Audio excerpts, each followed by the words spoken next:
Kia ora and welcome to a new video from NZ Pocket Guide. Today I'm going to share with you my absolute best tips to plan the absolute best road trip in New Zealand.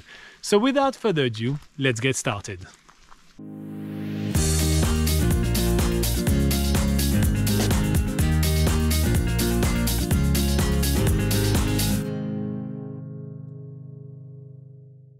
Okay, so to begin with, let's talk about if you should rent or buy your vehicle, should it be a car or a campervan.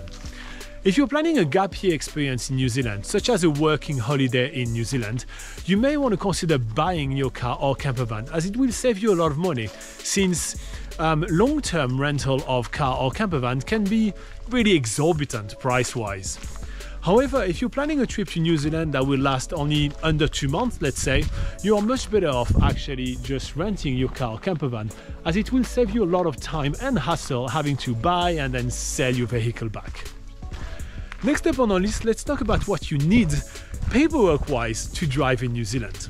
First up, you will need your driver license, and it needs to be fully written in English. If your driver license is not fully written in English, it may be a good idea for you to get yourself an international driver's permit, as it will be the only thing that allows you to drive in the country.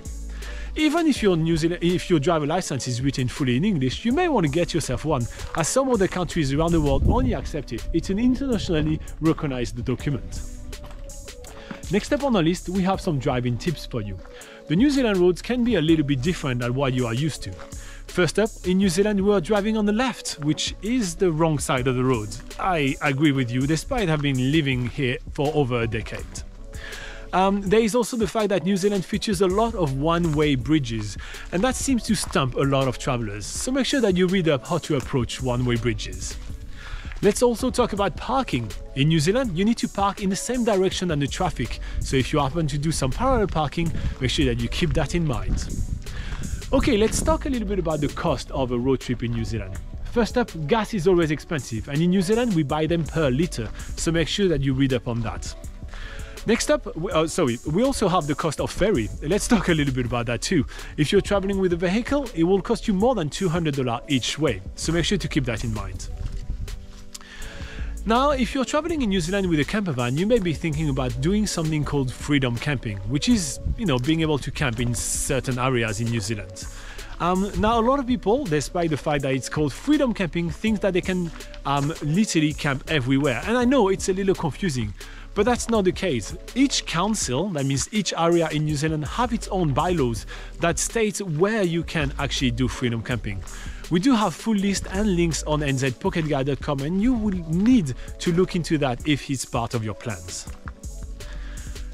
And then another thing which is quite peculiar in New Zealand is the fact that for the same distance that you will be traveling at home, let's say 100 kilometers, it will take you far longer to do so in New Zealand. The roads are usually smaller, i.e. usually just one lane, and they are also much more windy. So make sure that you allow yourself for extra travel time compared to the same distance that you will be driving at home. And that leads me to my last point. Make sure that you make driving around New Zealand part of your journey. Some of the best sceneries in New Zealand are going to be alongside the road, and literally your commuting from one destination to another is going to be one of the highlights of your trip in New Zealand. So make sure that you do understand that and take on the road in New Zealand rather than flying around. Okay, that's everything that I have for you today. There is much more information for you on nzpocketguide.com, so make sure to check it out. And the whole team is joining me in wishing you the best time ever in New Zealand.